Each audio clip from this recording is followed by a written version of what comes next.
അങ്ങനെ പുതിയ സ്കൂൾ, പുതിയ അറ്റ്മോസ്ഫിയർ. ഇവിടെ എനിക്ക് നേരിട്ട വലിയൊരു വെല്ലുവിളി ഈസ് കമ്മ്യൂണിക്കേഷൻ. മുൻപ് പഠിച്ച സ്കൂളിൽ ഇംഗ്ലീഷ് ഒന്നും മാൻഡേറ്ററി അല്ലായിരുന്നു. എന്നാൽ ഇവിടെ അതാണ് മെയിൻ. സബ് ടൈറ്റിൽസ് ഇല്ലാതെ ഇംഗ്ലീഷ് മൂവി കാണുന്ന ഒരു അവസ്ഥയായിരുന്നു എനിക്ക്. പ്രിൻസിപ്പൽ, ഹെഡ് മിസ്ട്രസ് അങ്ങനെ തുടങ്ങിയ എല്ലാ മേജർ പൊസിഷൻസിലും സിസ്റ്റേഴ്സ് ആയിരുന്നു. അതുവരെ മനസ്സിലുണ്ടായിരുന്ന കൺസെപ്റ്റ്സ് എല്ലാം സിസ്റ്റേഴ്സ് അങ്ങ് മാറ്റി. ആരും ഒന്ന് സ്നേഹത്തോടെ ആരോടും സംസാരിച്ച് ഞാൻ കണ്ടിട്ടില്ല.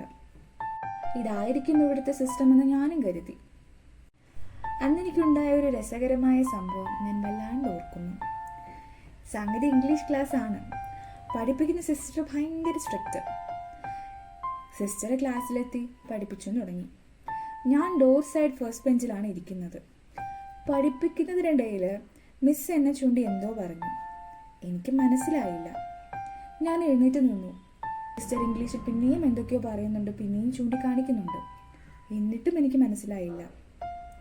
പിന്നെ സഹി കേട്ട് സിസ്റ്റർ പറഞ്ഞു, മോളെ, ആ ഡോർ അടഞ്ഞു പോവാതിരിക്കാനായിട്ട് ഞാൻ അവിടെ ഒരു സ്റ്റോൺ വെച്ചിട്ടുണ്ട്, അതൊന്ന് നേരെ എടുത്ത് വെക്ക്. ഷോ, ഇതാണോ അവർ പറഞ്ഞത്? ഞാനങ്ങ് വല്ലാതെയായി. എന്നെ സഹായിക്കാൻ കൂടിയിരുന്ന കുട്ടികൾ മലയാളത്തിൽ അത് ട്രാൻസ്ലേറ്റ് ചെയ്യുന്നുണ്ടായിരുന്നു. ഈ ടെൻഷനിൽ ഞാൻ അതൊന്നും കേട്ടില്ല. മിസ് അവസാനം എന്നെ നോൺസെൻസ് എന്നോ യൂസ്ലെസ് എന്നോ എന്തൊക്കെയോ ഇരുന്ന് പിടിപെടുത്തു. ശരിക്കും പറഞ്ഞാൽ ആ സ്കൂളിൽ പോയില്ലായിരുന്നെങ്കിൽ ഞാൻ ഒരിക്കലും എൻ്റെ കമ്മ്യൂണിക്കേഷൻ സ്കിൽ ഇംപ്രൂവ് ചെയ്യില്ലായിരുന്നു. To be continued. ബൈ.